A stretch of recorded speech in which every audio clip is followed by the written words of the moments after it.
வாழ்த்துக்கள்.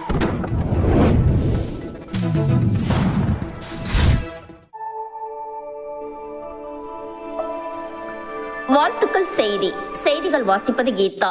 சென்னை செங்குன்றத்தில் ஆயிஷா பள்ளியில் பக்ரீத் திருநாளை முன்னிட்டு உலக நன்மை வேண்டி சிறப்பு தொழுகை நடைபெற்றது. தியாக திருநாளும் பக்ரீத் திருநாள் உலகம் முழுவதும் இஸ்லாமிய சகோதரர்கள் இன்று கொண்டாடி வருகின்றனர். அதில் ஒரு பகுதியாக சென்னை செங்குன்றம் பகுதியில் அமைந்துள்ள ஆயிஷா பள்ளியில் உலக நன்மை வேண்டி இன்று சிறப்பு தொழுகை நடைபெற்றது.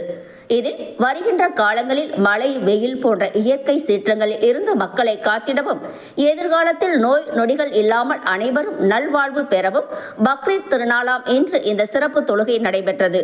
ஆயிஷா பள்ளி தலைமை இமாம் காஜா மொய்தீன் ஜமாலி மற்றும் ஆயிஷா பள்ளியின் தலைவர் காஜா மொய்தீன், செயலாளர் அப்துல் லத்தீப், பொருளாளர் முகமது ஆசிக், துணைத் தலைவர் அக்பர் பாஷா, துணை செயலாளர் நாகூர் அனிபா உள்ளிட்ட நிர்வாக குழு உறுப்பினர்கள், பொதுமக்கள் என 1000க்கும் மேற்பட்ட இஸ்லாமிய சகோதரர்கள் இந்த சிறப்பு தொழுகையில் கலந்து கொண்டனர். தாமரை தமிழ் நியூஸ் செய்தி சேனலை சப்ஸ்கிரைப் பண்ணுங்க, லைக் பண்ணுங்க, கமெண்ட் பண்ணுங்க, ஷேர் பண்ணுங்க.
அனைவருக்கும் தியாக திருநாள் நல்வாழ்த்துக்கள்.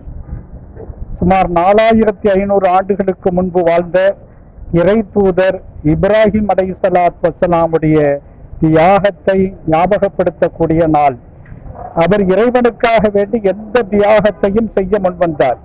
அவரை பரிசோதிப்பதற்காக வேண்டி இறைவன் தன்னுடைய மகனை அறுத்து பலியிடுமாறு கனவிலே கேட்டுக்கொண்டதினுடைய அடிப்படையிலே அவற்றை நிறைவேற்ற வந்தார். ஆனால் கத்தி மகனை அறுக்கவில்லை.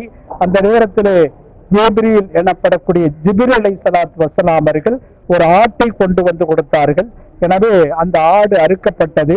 அதனுடைய நினைவு கூறக்கூடிய வகையில் தான் இன்றைக்கு இஸ்லாமியர்கள் இந்த குர்பானியை கொடுக்கிறார்கள். இவற்றை ஏழைகளுக்கும் உறவினர்களுக்கும் மற்றவர்களுக்கும் வழங்கி மகிழ்கிறார்கள்.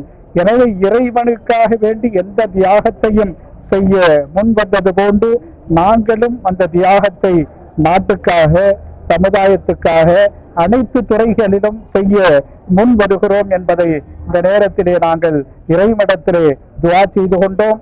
அதே போன்று இந்த நாட்டினுடைய வலிமைக்காக வேண்டி, வளத்துக்காக வேண்டி, அதிலும் குறிப்பாக தமிழ்நாடு எப்பொழுதும் போலேயே ஒற்றுமையான மாநிலமாக இருக்க வேண்டும் என்ற துஆவை, வேண்டுதலை இறைவனிடத்திலே தொடர்ந்து நாங்கள் வைத்தாலும் இந்த திருநாளிலே முக்கியமான முறையிலே நாங்கள் வைத்திருக்கிறோம். எனவே அனைவரும் ஒற்றுமையோடு இருந்து இந்த நாட்டை வளமான வலிமையான நாடாக மாற்ற வேண்டும் என்று சொல்லி கேட்டுக்கொள்கிறோம்.